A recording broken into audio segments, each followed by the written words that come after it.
বাংলাদেশের রাজনৈতিক অবস্থা খারাপ হওয়ার ক্ষেত্রে লোকাল পণ্যে অনেকটা প্রভাব পড়ছে, সেটি সত্য।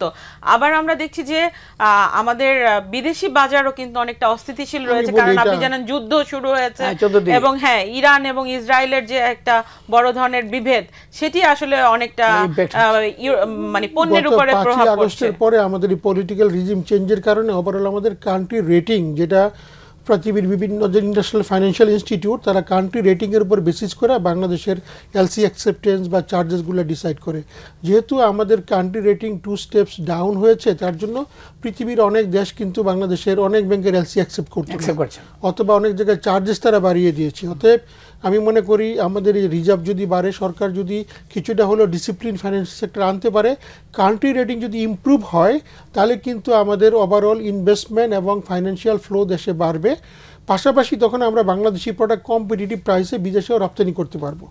ওভারঅল আমি যদি আমাদের বলি, প্রোডাক্টের কোয়ালিটি বলেন, প্রোডাক্টের ইনোভেশন বলেন, আমরা বাংলাদেশ কিন্তু আগে থেকে অনেক অগ্রগতি করেছি এবং যারা ব্যবসায়ী উদ্যোক্তা আছেন বা বেসরকারি উদ্যোক্তা, তারা প্রতিনিয়ত চেষ্টা করে যাচ্ছেন গ্লোবাল প্রোডাক্ট বা গ্লোবাল মানের প্রোডাক্ট বাংলাদেশে উৎপাদিত করে পৃথিবীর বিভিন্ন জায়গায় রপ্তানি করার জন্য।